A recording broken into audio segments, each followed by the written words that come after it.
사사기 33장 12절에서 31절까지 말씀입니다. 이스라엘 자손이 또 야훼의 목전에 악을 행하니라. 이스라엘 자손이 야훼의 목전에 악을 행함으로 야훼께서 모압 왕 에글론을 강성하게 하사 그들을 대적하게 하심에 에글론이 암몬과 아말렉 자손들을 모아 가지고 와서 이스라엘을 쳐서 종려나무 성읍을 점령한지라. 이에 이스라엘 자손이 모압 왕 에글론을 18해 동안 섬기니라. 이스라엘 자손이 야훼께 부르짖음에 야훼께서 그들을 위하여 한 구원자를 세우셨으니 그는 곧 베냐민 사람 게라의 아들 왼손잡이 에훗이라.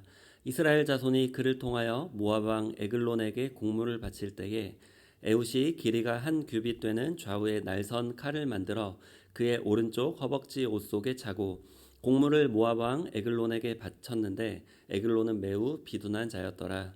에훗이 공물 바치기를 마친 후에 공물을 메고 온 자들을 보내고 자기는 길갈 근처 돌 뜨는 곳에서부터 돌아와서 이르되 왕이여 내가 은밀한 일을 왕에게 아뢰려 하나이다 하니 왕이 명령하여 조용히 하라 하매 모셔 선 자들이 다 물러간지라. 에훗이 그에게로 들어가니 왕은 서늘한 다락방에 홀로 앉아 있는 중이라.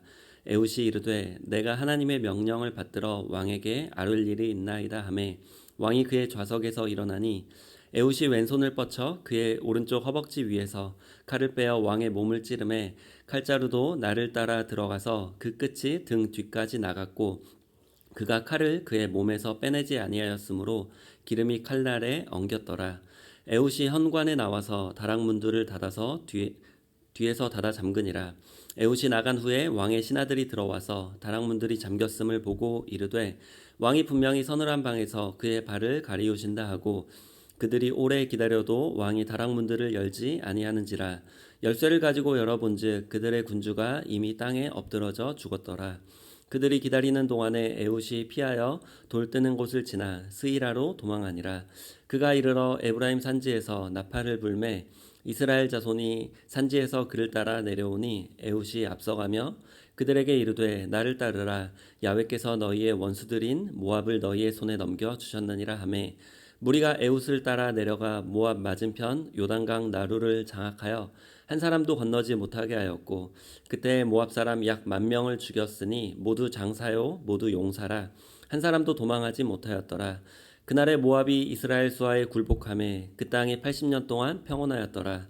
에훗 후에는 아나세 아들 삼갈이 있어 소 모는 막대기로 블레셋 사람 600명을 죽였고 그도 이스라엘을 구원하였더라. 아멘. 오늘은 구약의 그리스도 40번째 시간인데요. 전 오늘 본문 말씀을 가지고 그러나의 은혜라는 제목으로 함께 은혜를 나누고자 합니다. 지난 3주에 걸쳐서 사사기 초반부와 이제 후반부를 통해서 사사시대의 전반적인 상태를 먼저 살펴봤습니다. 그러한 배경을 갖고 사사기 3장부터 이제 본격적인 사사들의 이야기가 시작됩니다.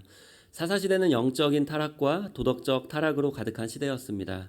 저자는 이 시대에 왕이 없었기 때문에 사람이 자기 소견에 옳은 대로 행하였다라고 결론을 내립니다. 하나님이 왕이신 하나님의 나라가 가나안 땅에 세워졌지만 백성들은 하나님을 왕으로 인정하지 않았고 하나님의 통치인 그 말씀에 순종하지 않았습니다. 그로 인한 하나님의 징계로 인해 이방 민족들의 침입과 압제가 있었습니다. 그러나 그때에도 여전히 하나님의 구원과 역사는 있었습니다. 그래서 오늘 말씀 제목을 그러나의 은혜라고 정했습니다. 오늘날 이 시대는 갈수록 기준이 무너지고 있고 또 악해져 가고 있습니다. 마치 사사시대와 굉장히 닮아 있습니다. 그러나 지금도 하나님의 구원과 하나님의 역사는 여전히 있습니다. 오늘 말씀을 통해서 시대가 악하고 사람들의 죄가 가득해도 여전히 부어주시는 그러나의 은혜를 함께 누리시길 예수님의 이름으로 간절히 축원합니다. 사사기 3장에서는 첫 번째 사사인 온니엘, 두 번째 사사인 에훗, 세 번째 사사인 삼갈까지 등장합니다. 이 세 명의 사사를 함께 볼 텐데 먼저 온니엘부터 보겠습니다. 이스라엘이 하나님을 잊고 가나안의 우상들을 섬기자 하나님은 이스라엘을 메소보다미아 왕 구산 리사다임의 손에 8년 동안 넘기셨습니다. 여기서 리사다임은 이 구산의 별명인데 두 배나 악하다 이런 뜻입니다. 즉 8년 동안 이스라엘은 이 두 배나 악한 구산 이 왕의 지배를 받았는데 그만큼 이스라엘의 고통이 심했던 것을 우리는 알 수 있습니다. 이스라엘은 이러한 큰 고통 속에서 하나님께 부르짖게 됩니다. 그러자 하나님은 온니엘을 사사로 세우셔서 이스라엘을 구원해 주십니다. 사사기 3장 10절 말씀입니다. 야훼의 영이 그에게 임하셨으므로 그가 이스라엘의 사사가 되어 나가서 싸울 때에 야훼께서 메소보다미아 왕 구산 리사다임을 그의 손에 넘겨주심에 온니엘의 손이 구산 리사다임을 이기니라. 하나님의 영이 온니엘에게 임했고 이 온니엘을 통해서 하나님은 이스라엘을 구원하셨습니다. 그리고 그 후에 40년 동안 그 땅이 평온했다라고 성경은 기록합니다. 첫 번째 사사인 온니엘의 활동을 통해 이제 40년이라는 한 세대 동안의 평화가 주어졌습니다. 사사기의 전형적인 사이클인 이스라엘의 죄악, 하나님의 징계, 이스라엘의 부르짖음, 하나님의 구원, 이스라엘의 안식, 이 사이클이 이제 첫 번째 사사인 온니엘에게서 나타납니다. 그리고 본문 12절에서 14절을 보면은 이제 두 번째 사이클이 시작하는 것을 볼 수 있습니다. 본문 12절에서 14절 함께 보겠습니다. 이스라엘 자손이 또 야훼의 목전에 악을 행하니라. 이스라엘 자손이 야훼의 목전에 악을 행함으로 야훼께서 모압 왕 에글론을 강성하게 하사 그들을 대적하게 하심에 에글론이 암몬과 아말렉 자손들을 모아 가지고 와서 이스라엘을 쳐서 종려나무 성읍을 점령한지라. 이에 이스라엘 자손이 모압 왕 에글론을 18해 동안 섬기니라. 이스라엘은 죄악으로 인해서 이미 한 차례 징계를 받았고 하나님의 구원을 받았지만 또다시 죄악을 행합니다. 하나님은 이번에 모압 왕 에글론을 통해서 징계하시는데 모압 족속뿐만 아니라 주변에 있는 암몬과 아말렉 자손들이 함께 공격해 옵니다.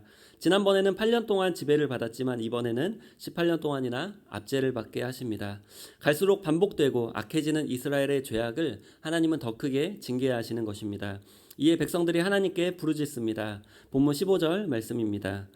이스라엘 자손이 야훼께 부르짖음에 야훼께서 그들을 위하여 한 구원자를 세우셨으니 그는 곧 베냐민 사람 게라의 아들 왼손잡이 에훗이라. 이스라엘 자손이 그를 통하여 모압 왕 에글론에게 공물을 바칠 때에 하나님은 에훗을 사사로 세우시는데 베냐민 사람 게라의 아들 왼손잡이라고 이 에훗을 설명합니다. 여기서 왼손잡이를 원어로 보면 오른손이 제한을 받는 사람이란 뜻입니다. 에훗은 단순히 왼손이 편해서 왼손을 썼던 게 아니라 오른손에 무언가 장애가 있었기 때문에 왼손을 썼던 사람입니다. 또 여기서 베냐민 사람이라고 되어 있는데 베냐민은 오른손의 아들이라는 뜻입니다. 오른손의 아들임에도 왼손을 사용할 수밖에 없는 그러한 치명적인 이 에훗의 약점을 보여줍니다. 아마 이스라엘은 적의 마음을 안심시키고 오히려 적의 동정을 얻고자 오른손에 장애를 가진 에훗을 일부러 보낸 것 같습니다. 에훗에 반해 이제 모압 왕 에글론은 비둔한 자였다고 기록합니다.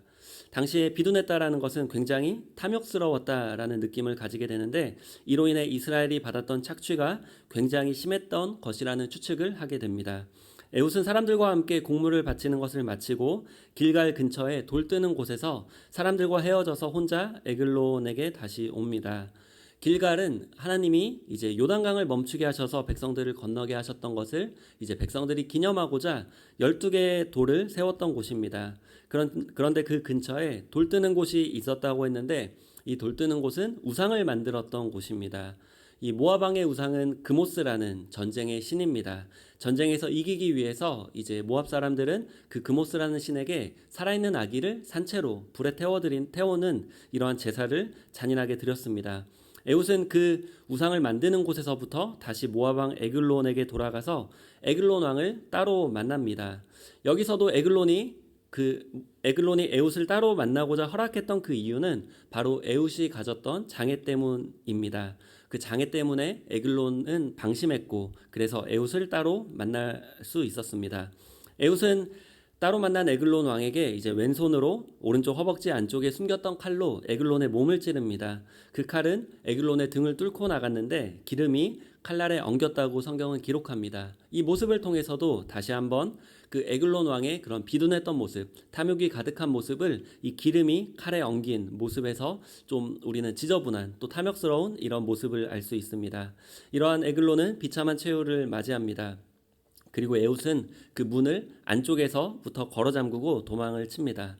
에글론의 신하들은 왕이 용변을 보는 줄 알고 오랫동안 기다립니다. 그러나 한참을 기다려도 왕이 나오지 않자 열쇠로 문을 열었는데 왕은 이미 죽어 있었습니다. 에훗은 이미 멀리 도망친 후였는데 이제 나팔을 불어서 이스라엘 백성들을 모아와서 모압 사람 10,000명을 죽입니다. 그리고 이번에는 모압이 거꾸로 이스라엘에게 굴복하게 되고 80년 동안 그 땅에 평화가 찾아옵니다. 이렇게 두 번째 사이클이 끝납니다. 그리고 세 번째 사사인 삼갈은 한 절로만 짧게 기록되어 있습니다. 본문 31절 보겠습니다. 에훗 후에는 아낫의 아들 삼갈이 있어 소모는 막대기로 블레셋 사람 600명을 죽였고 그도 이스라엘을 구원하였더라. 여기서 아낫은 가나안 여신의 이름이고 삼갈은 당시에 이스라엘 사람들이 쓰던 이름이 아닙니다. 아마 삼갈의 부모는 이방인이었고 우상 숭배하던 자였을 것입니다. 삼갈도 원래 이방인이었고 우상 숭배하던 자였지만 하나님을 믿고 이스라엘에 귀화해서 이제는 하나님의 사사로 부르심을 받게 됩니다. 삼갈이 싸웠던 그 블레셋 민족은 당시에 철기 문화를 가졌던 강한 민족이었습니다. 다윗의 때가 되어서야 블레셋이 정복이 되어질 정도로 블레셋은 가나안 민족 중에서도 가장 강력했던 민족이었습니다. 하지만 삼갈은 소 모는 막대기로 그 철로 만든 무기를 가진 사람을 600명이나 죽이고 이스라엘을 구원합니다. 짧게 한 절로만 기록되어 있지만 이 구원이라는 단어를 쓰고 있고 사사기의 사이클이 있었다는 것을 우리는 추측해 볼 수 있습니다. 구원이 있었다는 것은 하나님의 징계가 있었고 거기에 부르짖음도 있었고 사사인 삼갈이 세워졌다. 이렇게 우리는 그 사이클 전체를 우리는 생각해 볼 수 있습니다. 불필요한 내용이 반복되기 때문에 한 절로만 짧게 성경은 기록하고 있습니다. 처음 세 사사인 온니엘과 에훗과 삼갈에 대해서 함께 봤는데 이 세 명의 사사를 통해서 하나님께서 그 시대에 부어주신 또 그 사람들에게 부어주신 그런 하나의 은혜를 함께 나누고자 합니다. 첫 번째로 구원은 하나님의 전적인 은혜입니다. 본문을 보면 이스라엘은 이미 반복해서 죄를 짓고 있었고 갈수록 더 타락해져 가고 있었습니다. 그러한 그들일지라도 하나님의 백성이었기에 하나님은 그들이 부르짖을 때마다 그들을 구원해 주셨습니다. 여기에서 그 부르짖음에 대한 해석이 굉장히 중요합니다. 만약 이 부르짖음을 구원을 받기 위한 종교적인 행위로 해석하게 된다면 구원받고 난 이후에는 풍요로워지기 위해서 우상의 종교적 행위를 하게 될 것입니다. 실제로 이스라엘 백성들은 그렇게 해석했고 얼마 지나지 않아서 또다시 우상 숭배를 하게 되는 모습을 봅니다. 그러나 하나님은 전적인 은혜로 백성들을 구원하셨습니다. 하나님은 백성들이 죄악에서 다 돌이킬 때까지 기다리지 않으셨습니다. 그저 자기 백성들을 불쌍히 여기셨고 그들이 부르짖자 그들을 구원해 주셨습니다. 여기서 볼 때 백성들의 구원은 그들이 회개했던 결과도 아니고 대가도 아니었고 그저 하나님의 전적인 은혜로 주어진 것을 알 수 있습니다. 그들은 아직도 죄 가운데 있었고 그들의 죄를 다 돌이키지도 않았지만 그저 부르짖었고 하나님은 그들을 불쌍히 여기셔서 하나님의 전적인 은혜로 구원해 주셨습니다. 우리도 구원에 대한 해석을 잘 해야 합니다. 우리의 구원을 나의 열심이나 의로 해석한다면 우리의 신앙생활은 종교생활로 전락해버리고 말 것입니다. 하지만 우리의 구원을 하나님의 전적인 은혜로 해석한다면 날마다 우리는 그 구원의 은혜에 감격하고 감사해야 할 것입니다. 날마다 새 은혜를 받게 될 것이고 날마다 우리는 새로워질 것입니다. 죄의 유혹은 여전히 있을 것이지만 그 사사시대의 이스라엘 백성들처럼 계속해서 반복적으로 또 더 심각한 상태로 넘어지지는 않을 것입니다. 이러한 그러나의 은혜를 충만하게 받으시길 예수님의 이름으로 간절히 축원합니다. 두 번째로 하나님은 사람을 찾으십니다. 우리는 이런 말을 종종 합니다. 주변에 이제 똑똑하고 또 돈이 많은 사람을 볼 때 하나님만 믿으면 좋을 텐데 그러면 하나님이 크게 쓰실 텐데 라는 말을 가끔 합니다. 하지만 이 말이 과연 맞는 말인지 오늘 본문을 통해서 우리는 확인해 볼 수 있습니다.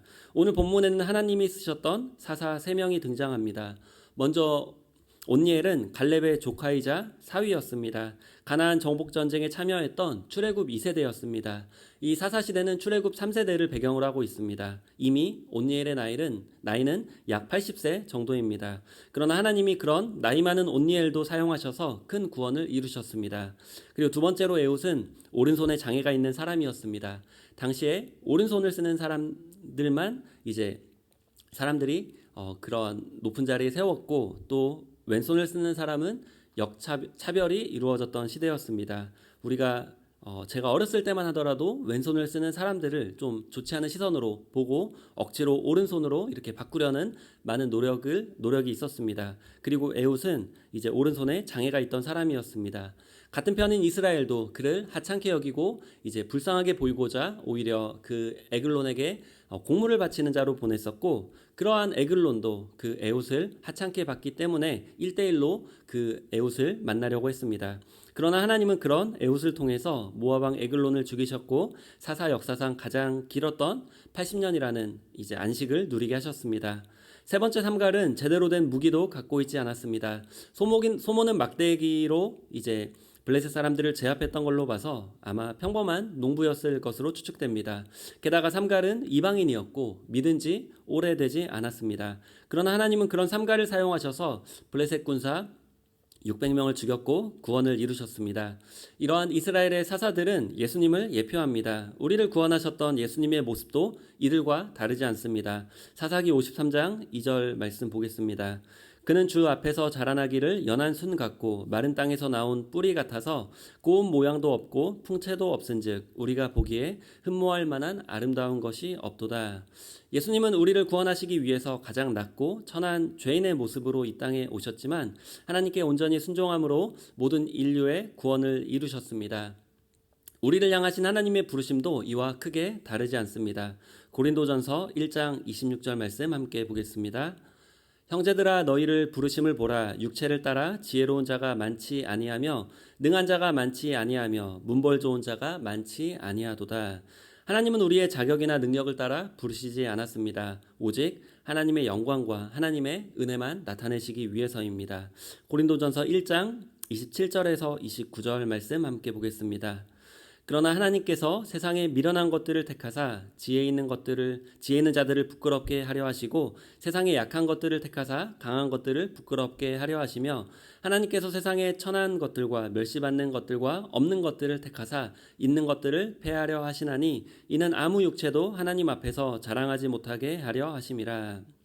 아멘. 오늘 우리가 사는 이 시대를 말세 중에 말세라고 해서 말세 지말이라고 부릅니다.